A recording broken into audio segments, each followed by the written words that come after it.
your timing is literally, so you shouldn't have to wait for your tour. So you're basically just coming out and then you're getting back in. When you're making these movies, you have the primary unit, the principal photography that's directing the actors in all of the dramatic scenes and the majority of the action scenes too. And you have a second unit that in this case was Guy Norris with a little help from Brian Smurs when we did the pickups on this movie. You would come a little bit further here, you'd scan that and then find that, so you guys are there. You have that second unit and they're shooting a lot of the details and sort of the biggest aspects of the action sequences. Yeah, you're masking yourself. Yes, great. You get a hand up there to help you do that kind of reaction. There's too much of it. For us, our real pitch line ourselves during this is it's back to grounded reality as much as possible, in-camera stunts and action, which is what I love doing. There's so many set pieces, big set pieces, and so much destruction. And every kind of big set piece we build, we end up destroying. We would just see him, which is nicer. So that, to me, feels right. I like that. You just want to put it in against the firewall. When we start the movie, we're in the first big action sequence that Charles, when she was a little girl, told Jean that both her parents were killed in the car crash that starts our film, essentially. Jean, did you?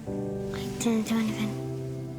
You wanted it to look like she killed her mother. You wanted it to look like her father could have survived or not, and that she went through something where she should have been extremely injured, but walked away from it. So when you put those three things together and the way you have to shoot that to show the story of it, we had to bring those two vehicles together, and the car runs down a track and we brought it down, so we pulled the two vehicles together with another vehicle, so we rigged it on a 2-to-1, and then the two cables are connected, so you can bring them right to their end mark, and then you can tell exactly where the accident's going to happen, and then back them up, and when the truck pulls those two vehicles, they run right into the exact mark. When we had inside the pickup truck was a pipe ramp inside there, and then we had some structure built into the car so that when the two structures of the vehicles came together, it would launch the car up in the air and roll as if it was crashing.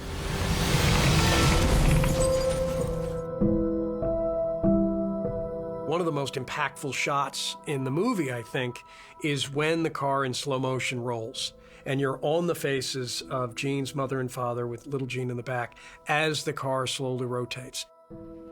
We rolled the car over and flipped it up, and when you see from the inside of the car, the hood and everything collapses, the steering wheel comes down, and there's a lot of internal damage to the vehicle. Then we're going to put that on a rotisserie rig where we can spin it around so you can show that Jean is in the back and nothing's hitting her and she's in a little protective bubble. And then you can cut this all together and tell all the different stories with it. It's pretty interesting. We're trying to tell a more intimate story for the basis of those scenes. Here we go, and roll sound. So this is where we're spinning around Jean Grey's car. This is kind of the mid part of the accident, so now we can play all the interior stuff where the car's rolling and flipping. We can have all the debris and the actors floating and flying, and their arms are loose and everything's all tumbling around in the car. We're covered in rubber glass. We are doing the car crash sequence today, so we're strapped in and our laps are full of silicone glass that will go flying when we go upside down. So this will be 2 rotations. Here we go. And 3, 2, 1, action!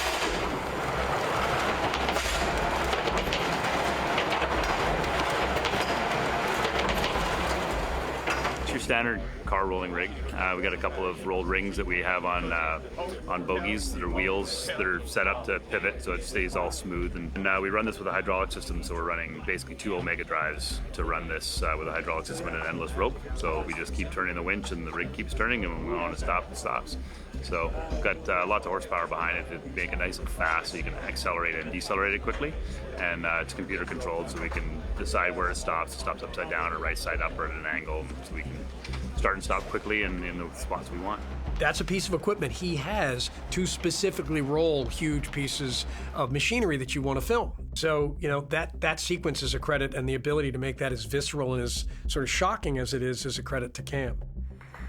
Cut there. Very nice, everybody. The very first time that we understand the power of what Jean had going on between herself and Dark Phoenix, there's a party sequence, and it's really all the younger mutants are having a party. It's just after they've come back from the space trip. 2 more. I was hit with a solar flare up in space, and now I'm just partying, and I had this crazy energy about me, and I'm drinking, and I can't get enough of everything. Then all of a sudden, voices and the noise of the music and the lights and everything's just crazy, and I erupt. Stop! Why have we started using erupt? I don't think we've ever used erupt. Really? I think that was the I've time been thing. saying explode. I think I don't know. I love erupt. I love erupt. I think erupt is. I erupt and I you blow guys- everyone back. It's largely a sort of concussive event this first time. There's not really a lot of fire involved in it. So we sort of get as much of that as we can in camera, and then we try to build on top of that, and sort of building a large sort of concussive, explosive event that knocks over trees and blows people aside and has a certain amount of a flash of light type component, but this is really the first time we've seen it, and we're not really taking it that far on this first time. Look how badass that is. We ended up having 27 people on ratchets, where they were all the party goers that were getting blasted back in the air from her effect. 2, 1, blast! Which leaves sort of her laying in a crater. Now we're gonna clear the lights. Here we go. And that causes then the flow for the rest of the movie and the breakup of the X-Men and the hunting of Jean, and then it carries on in a downward spiral from there. All wrap for the night. Thank you very much. Enjoy your Saturday night, everybody.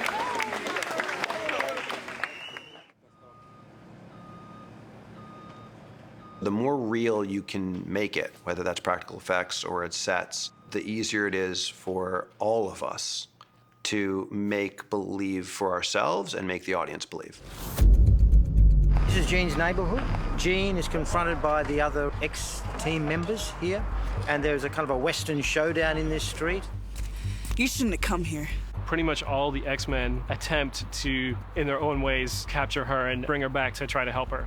Nightcrawler, there's a little bit of a Bamf-type fight goes on. They bamf down into a house, go through the window. There's a big fight in the house, which we've done. Jean, please! She then bursts out of the side of her own house. Quicksilver goes into Quicksilver time. But of course, none of it really is a match for the Phoenix side of Jean. Physically, she can't go as fast as me, but mentally, she's most likely faster.